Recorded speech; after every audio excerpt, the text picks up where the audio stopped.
Hello, আসসালামু আলাইকুম সবাইকে। কি অবস্থা? সবাই কেমন আছেন? সকাল, সকাল আপনাদেরকে একটা ভিডিও দেখাবো। সেটা হচ্ছে বাপের বাড়ি যাচ্ছি ঈদের পরের দিনের পরের দিন। ঈদের পরের দিন নাকি বাপের বাড়িতে যাওয়া যাবে না। আমার হাসব্যান্ডের এটা কথা। কোনোভাবেই সে আমাকে যেতে দিবে না ঈদের পরের দিন। তো এটা হচ্ছে শনিবার ১২টা ২০ আমাদের লঞ্চ ছিল। নারায়ণগঞ্জ থেকে লঞ্চে উঠলাম। চাঁদপুর ৬০ নং নামবো। আমাদের গ্রামের বাড়িতে যাচ্ছি।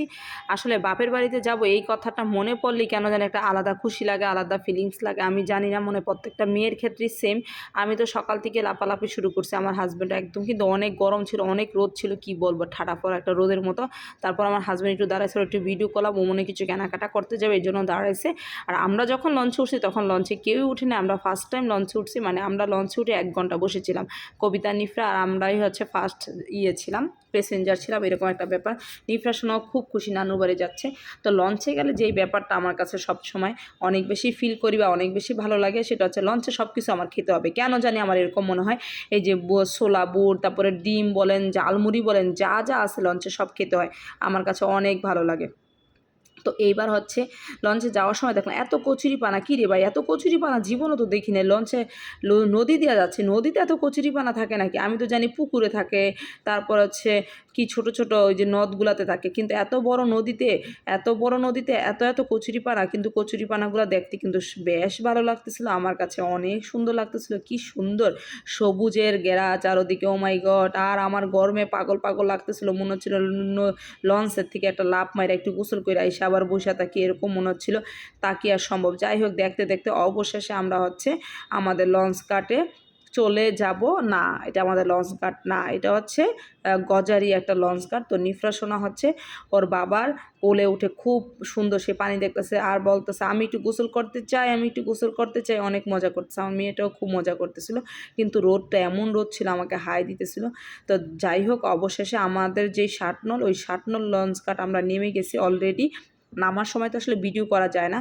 তো নব, কবিতা, নিফরা আমাদের মনে হয়, আমার কাছে মনে হয় ৬০ নল লঞ্চ ঘাট সবচেয়ে বেশি প্যাসেঞ্জার নামে। বাপরে বাপ! তখন হচ্ছে ২টা বাজে, এত রোদ ছিল, মনে হয় ঠাডা পড়া রোদটা আমার উপরেই পড়তেছিল, এরকম একটা অবস্থা। তো লঞ্চ ঘাটে নামি, তারপরে ওইটা আমি আশেপাশের জায়গাটা ভিডিও করতেছিলাম। গরুগুলা, আহারে গরুগুলার জন্য আমার কি মায়া লাগতেছিল। আর কিছু কিছু বাচ্চারা দৌড়ায় দৌড়ায় হচ্ছে নদীতে নামতেছিল, ঝাঁপ দিতেছে। আমার মনে হচ্ছে অগলকে আমিও নেমে যে ঝাপাঝাপি করি। কিন্তু আরেকটা জিনিস অনেক সুন্দর, দেখতেই পাচ্ছেন কি স্বচ্ছ পানিটা। এটা হচ্ছে বেড়িবাঁধ দিয়ে যখন বাড়িতে যাচ্ছিলাম, এত সুন্দর পানি, পানির কালার দেখে টসটসে পানি, মনে হচ্ছে ওরে নব আসো একটু খাই। আমি আর নব তো বলতেছে আমি একটু এই পানিতে গোসল করতে চাই।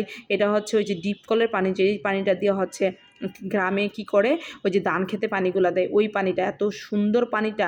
আশেপাশে এত সুন্দর সবুজ, সব কিছু মিলে অনেক ভালো লাগছে। কিন্তু ঠাডা পড়া একটা রোদ। বাড়িতে গিয়া ২ বোনের কাছে ইচ্ছা মতো বকা খাইলাম। আমার নিফরার জন্য, এই নিফরাটার এত কষ্ট করে এই রোদ্রের মধ্যে নিয়ে এসেছিস কেন, তোরা একটু সকাল সকাল আইতে পারতি না, এরকম।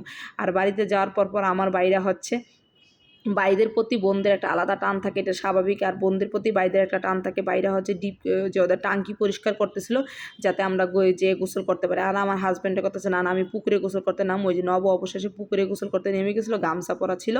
আর এখানে হচ্ছে আমার বাগনি নাজিফা, সাইমা, সাবিয়া ওর মামার সাথে, ওরা যে বড় হয়েছে, মামাগোর সাথে এমন করে চলাফেরা করে মনে হচ্ছে এগুলো এখনও বাচ্চাই দিয়েছে, এরকম একটা অবস্থা। যাই হোক, মামু বাগনির আসলে কোনো ভেদাভেদ নাই, এমন একটা বিষয়। তো নব হচ্ছে গোসল করে ফেলছে অলরেডি, আর ওরা গোসল করতেছে। আমি উপর থেকে দাঁড়ায় দাঁড়ায় একটু ভিডিও করতেছিলাম। আমার পক্ষে এই পানিতে নামা পসিবল না, কারণ আমার কাছে মনে হচ্ছে পানিটা বেশি ভালো না। আর এই নাজিফা, সাইমা সাবে একটাও ডুব দিতে পারে না। কি অবস্থা! রেদওয়ান চেষ্টা করতেছে ওকে ডুব দেওয়া হইতে, এগুলো ডুব দিতে যায়, মাথা উপর দিকে উঠে যায়। কি হাস্যকর অবস্থা! আমি আর ওই ভয়েসগুলো আপনাদের সাথে শেয়ার করলাম না। কিন্তু নাজিফা তো কোনোভাবেই পারতেছিল না, সাইমা সাবিয়া যাও একটু পারতেছিল।